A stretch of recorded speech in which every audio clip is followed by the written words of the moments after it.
जुलै महिना सुरू झाला असला तरी अद्यापही भंडारा जिल्ह्यात समाधानकारक पाऊस न पडल्याने धान उत्पादक शेतकऱ्यांची चिंता वाढली असून लाखांदूर तालुक्यात धानाच्या नर्सरी वाचवण्यासाठी शेतकरी चक्क टँकरने पाणी पुरवठा करून धानाची नर्सरी वाचवण्याचा प्रयत्न करताना दिसत आहेत। लाखांदूर तालुक्यात अद्यापही जोरदार पाऊस पडला नाही।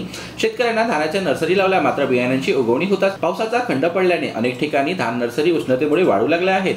तर धानाच्या नर्सरी वाचवण्यासाठी आता शेतकऱ्यांनी टँकरद्वारे पाणी देणे सुरू केले आहे। लाखांदूर तालुक्यात प्रथमच टँकरने पाणी पुरवठा करण्याची वेळ शेतकऱ्यांवर आल्याने चिंता व्यक्त करण्यात येत आहे। जून महिना लोटूनही अद्याप आमच्या परिसरामध्ये पावसाचे जे प्रमाण आहे हे फार कमी आहे।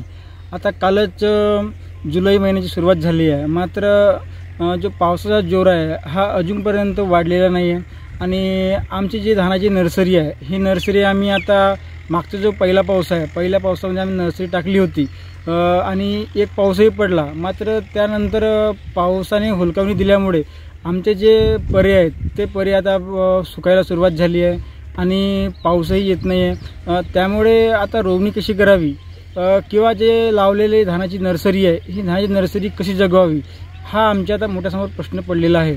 तसेच मागच्या वर्षी तुलनेत मागच्या वर्षी आमचे या वेळेपर्यंत रोवणे झालेले होते, मात्र आमचा आजहीच्या कडेच्या स्थितीमध्ये आमचं शेत हा कोरडाच आहे। शेतामध्ये कुठेही पाणी नाही आणि परिसरामध्येही कुठेच पाऊस म्हणजे पडताना दिसत नाही आहे। त्यामुळे शेतकऱ्यांना दुबार पेरणीचे संकट ओढावेल अशी आम्हाला आता चिंता होत आहे। माझ्याकडे 3 एकर शेती आहे। शेताची पेरणी झालेली आहे, परंतु पावसाअभावी रोपट्यांची बरोबर वाढ झालेली नाही आहे आणि 2 नक्षत्र होऊन सुद्धा पाहिजे त्या प्रमाणात पाऊस अजून पडलेला नाही। तरी शासनाने काहीतरी आर्थिक मदत जाहीर करावी अशी आमची अपेक्षा आहे। माझ्याकडे 6 एकर जागा आहे। आजच्या परिस्थितीत पावसाचा खंड असल्यामुळे आमची धानाची पेरणी झालेली आहे, पण तिथे अर्ध सुकण्याच्या परिस्थितीत आहे। पाऊस हे अत्यंत नितांत आहे, तरी दुबार पेरणीचं संकट आमच्यावर ओढवलेलं आहे। तरी आमची नुकसान भरपाई किंवा काहीतरी आर्थिक मदत शासनाकडून मिळावी अशी अपेक्षा आहे।